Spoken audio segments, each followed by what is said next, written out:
Bismillahirrahmanirrahim. Assalamualaikum warahmatullahi wabarakatuh. Kali ini bertemu dengan saya, Krisdian Jaya. Dalam kesempatan kali ini saya ingin mereview buku yang menurut saya ini sangat menarik untuk kita baca. Sebelum itu, subscribe dulu YouTube ini. Jangan lupa like, comment, and share ke teman dekat kalian ataupun keluarga kalian agar selalu berbagi inspirasi yang didapat dari konten review buku di channel HRD Yayasan Ukhuwah Kalimantan Selatan ini. Nah, ini dia buku yang saya ingin review. Judulnya Menjemput Keajaiban, 5 Inspirasi Meningkatkan Kualitas Diri. Buku ini ditulis oleh Ardi Gunawan dan tim OSB. Buku ini diterbitkan tahun 2020 oleh PT Elek Media Komputindo dengan jumlah halaman sebanyak 216 halaman. Buku ini sendiri terinspirasi dari kutipan Bapak Yusuf Kala. Kalau seandainya kita ingin mengenal dunia, maka dengan membaca. Dan kalau kita ingin dikenal dunia, maka dengan menulis. Buku ini sendiri berisi gagasan dan inspirasi si penulis dan tim agar orang-orang dapat merasakan manfaatnya. Nah, di cover belakangnya tertulis visi buku ini, yaitu menggapai peradaban baru, menjadi bangsa yang maju dengan membaca buku.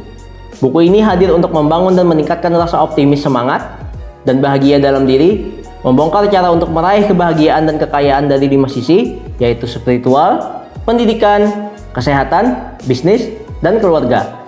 Buku ini tidak hanya menjadi catatan ataupun koleksi di perpustakaan, tetapi juga membawa kita ke arah yang lebih baik dan membuat kita berani melangkah karena ilmu tanpa amal ibarat pohon tak berbuah. Penulis sendiri ingin mengajak kita semua, mulai dari remaja hingga orang tua, untuk berani melakukan hal-hal baru dan berpikir penuh rasa optimis, seperti moto dalam buku ini, optimis, semangat, dan bahagia. Moto ini tidak hanya sekedar slogan, tetapi memiliki arti bahwa dalam segala sendi kehidupan harus selalu optimis, semangat, dan bahagia dalam menjalani hidup kapanpun dan dimanapun kita berada. Buku ini sendiri terdiri dari beberapa bab, yang nanti per babnya saya akan coba review satu persatu. Pada bab pertama, yang berjudul Inspirasi Spiritual, memiliki beberapa poin yang perlu kita ketahui. Bagaimana mencari kebahagiaan, meraih 5 kunci sukses pada bulan Ramadan, menjadi navigator dalam kehidupan, dan cerita sebuah keluarga yang ditimpa suatu masalah, namun mereka bisa mencari akar permasalahan tersebut. Pertama, kesabaran. Di saat ditimpa musibah ataupun ujian yang tidak menyenangkan hati, terimalah dengan lapang dada. Allah Subhanahu wa Ta'ala mungkin memiliki rencana yang lebih baik dari peristiwa itu. Kedua, syukur.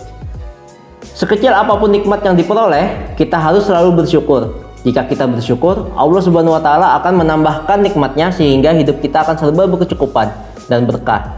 Pikiran kita akan selalu positif dan hati kita pun menjadi lapang.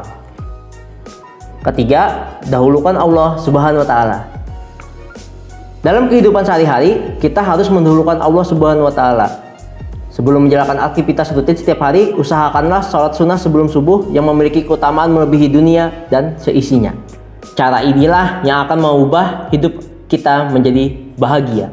Selanjutnya, meraih 5 kunci sukses pada bulan Ramadan. Meraih 5 kunci sukses pada bulan Ramadan dengan cara sukses berpuasa, sukses membaca Al-Quran, sukses sholat tarawih, sukses mencari malam Lailatul Qadar, dan sukses zakat fitrah dan zakat mal.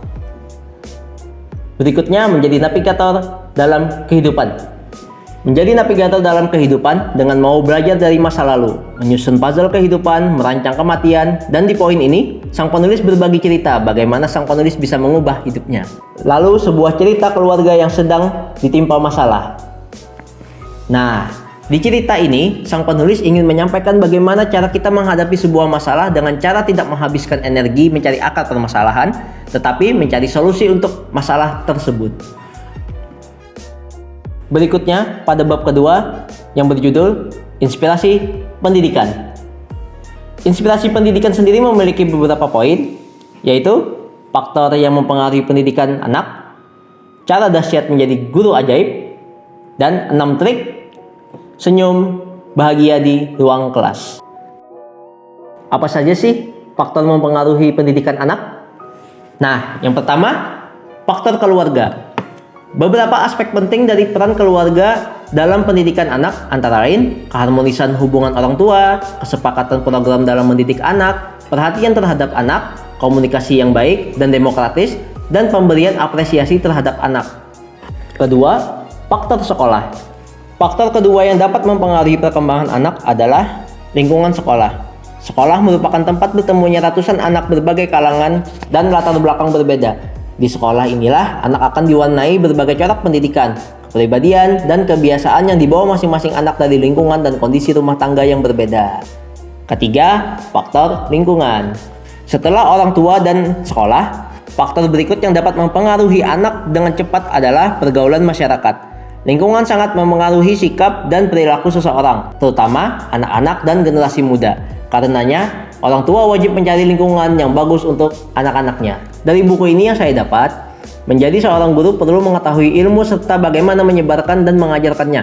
Apabila Anda ingin menjadi guru dan menjadikannya sebagai amal yang tak terputus, yang perlu Anda lakukan adalah: pertama, luruskan niat. Segala sesuatu itu tergantung pada niatnya. Yang kedua, the power of mindset. Tanamkan dalam diri kita bahwa menjadi seorang guru adalah takdir terbaik yang Allah Subhanahu wa taala gariskan untuk kita.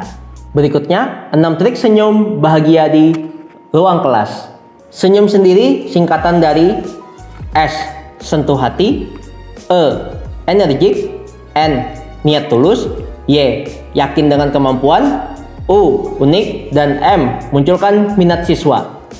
Nah, trik inilah yang mampu membangun suasana kelas menjadi bahagia dan menyenangkan. Bab ketiga, inspirasi kesehatan dan pengembangan diri, juga memiliki beberapa poin. Menggapai kesehatan optimal dengan kesadaran, strategi mengubah bad habit menjadi positive habit, rahasia dikejar rezeki, 3 jalan cerdas menjadi pemimpin yang memimpin, mindset orang kaya, dan cara menarik rezeki berlimpah. Bagaimana menggapai kesehatan optimal dengan kesadaran? Lakukanlah setiap kegiatan dengan kesadaran penuh sehingga tubuh dan pikiran terlatih untuk saling berhubungan selaras. Lalu, bagaimana strategi mengubah bad habit menjadi positive habit? Apa sih bad habit itu? Bad habit adalah kebiasaan buruk atau kebiasaan yang tidak baik. Itu bahasa sederhananya. Kalau mau pakai bahasa psikologi biar kedengaran agak keren, bad habit adalah perilaku yang dilakukan berulang-ulang secara sadar maupun tidak, yang memiliki dampak tidak baik dan sulit diubah atau dihentikan. Ada 3 hal yang harus kita pahami jika ingin mengubah kebiasaan buruk. Apa saja yang perlu diperhatikan? Pertama, memahami kebiasaan dan bagaimana kebiasaan itu terbentuk. 2, mencari pemicu kebiasaan buruk. Ketiga, mengalihkan fokus dari bad habit ke hal-hal yang lebih bermanfaat. Kesimpulannya, bad habit atau kebiasaan buruk yang kita miliki sangat bisa diubah. Sebagai manusia, kita sangat mampu mengontrol perilaku. Hal tidak baik saja bisa kita lakukan berulang-ulang hingga menjadi suatu kebiasaan. Maka hal baik pun pasti bisa seperti itu. Selanjutnya, rahasia dikejar rezeki. Ada 3 rahasia dikejar rezeki. Pertama, meningkatkan kompetensi diri dengan menambah ilmu, pengetahuan, menjaga silaturahmi, dan mengembangkan diri. Yang kedua, selalu berbagi dengan cara seperti bersedekah materi, berbagi ilmu, dan berbagi tindakan. Yang ketiga, berkomunikasi kepada Allah dengan cara mengucapkan rasa syukur, perbanyak istighfar, perbanyak sholat sunnah, dan memperbanyak membaca Al-Quran. Berikutnya, 3 jalan cerdas menjadi pemimpin yang memimpin. Pertama, kecerdasan personal. Kedua, kecerdasan sosial. Dan ketiga, kecerdasan spiritual. Nah, ketiga cara inilah yang membantu kita bagaimana menjadi pemimpin yang memimpin. Karena seorang pemimpin adalah amanah yang dimintai pertanggungjawaban nanti di akhirat terhadap apa yang dipimpinnya. Lalu, mindset orang kaya. Orang kaya berpikir bahwa dia bekerja untuk belajar yang dibayar. Orang tidak kaya berpikir bahwa dia bekerja untuk mendapatkan uang. Orang kaya berpikir bahwa ketika dia memberi, dirinya akan mendapatkan sesuatu yang lebih baik dari yang dia berikan. Orang tidak kaya berpikir sebaliknya. Pada poin ini, si penulis juga memberitahu kepada kita apa saja yang menghambat kita dalam sukses finansial, dan ini harus kita atasi. Pertama, ketakutan, kemalasan, kebiasaan kurang baik, mempunyai jiwa pengecut, dan sombong. Terakhir, cara menarik rezeki berlimpah. Banyak cara di sini yang disampaikan penulis bagaimana kita menarik rezeki tersebut. Salah satunya dengan bertakwa, jujur dalam bekerja, mendirikan sholat duha, doa, dan bertawakal, bersilaturahmi, dan bersedekah. Dengan cara-cara ini, insya Allah, Allah Subhanahu wa Ta'ala memberikan kecukupan rezeki kepada kita. Bab keempat, inspirasi bisnis dan keuangan. Pada bab ini, si penulis berbagi cerita bagaimana suksesnya para miliarder dengan pilihan hidup yang berbeda-beda juga bidangnya pada masing-masing. Dengan ini, penulis ingin memudahkan kita dalam memulai bisnis. Lalu memberikan kita tips bagaimana membuka usaha rumahan dengan 7 cara yang disampaikan si penulis dengan menghilangkan pikiran negatif, menjadikan semua pengalaman kehidupan berbingkai positif. Pada bab ini juga kita diajak untuk meningkatkan performance coaching. Apa itu performance coaching?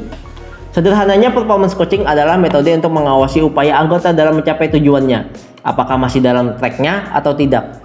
Dan metode ini juga bisa mendongkrak kinerja karyawan. Ada juga 3 jurus sakti agar kita terlepas dari magnet riba dan berubah menjadi magnet rezeki. Juga bagaimana membuat copywriting yang mudah. Ini berguna untuk meningkatkan penjualan dan membawa income yang luar biasa. Yang terakhir, Ardi Gunawan dan tim juga berbagi jurus-jurus rahasia agar mudah kaya. Salah satunya mengajak kita untuk terus melakukan sholat 5 waktu berjamaah dan terus bersyukur, maka Allah Subhanahu wa Ta'ala akan menambahkan nikmat kita. Bab terakhir, inspirasi keluarga. Pada bab terakhir ini, si penulis berbagi berbagai motivasi dan tips-tips jitu. Dimulai dari memotivasi kita agar dicintai anak dengan memiliki 3 kecerdasan. Kecerdasan intelektual, kecerdasan emosional, kecerdasan spiritual. Dengan harapan kita akan menjadi orang yang dicintai anak-anak kita. Lalu si penulis juga berbagi apa saja sosok yang berperan merusak masa depan anak. Yang salah satunya adalah faktor lingkungan yang mempengaruhi perkembangan emosional anak dan spiritual anak. Ada juga tip-tip lainnya, seperti tip menjadi mertua idaman, dengan harapan bisa membangun hubungan dengan menantu lancar sehingga kedamaian dalam keluarga akan tercipta. Tip mengendalikan dan mengelola emosi dalam keluarga. Terakhir, si penulis membagikan rahasia-rahasia apa saja rezeki di balik seorang istri. Nah, salah satunya adalah selalu membahagiakan istri, karena rezeki suami terletak pada kebahagiaan istri. Demikian review buku kali ini. Menurut saya pribadi, buku ini sangat bagus untuk kita baca agar terus membangun rasa optimis, semangat, dan bahagia dalam diri kita. Juga meningkatkan kualitas diri kita agar tercapainya peradaban baru dan menjadi bangsa yang maju. Salah hilap mohon maaf. Wabillahi taufiq wal hidayah. Wassalamualaikum warahmatullahi wabarakatuh.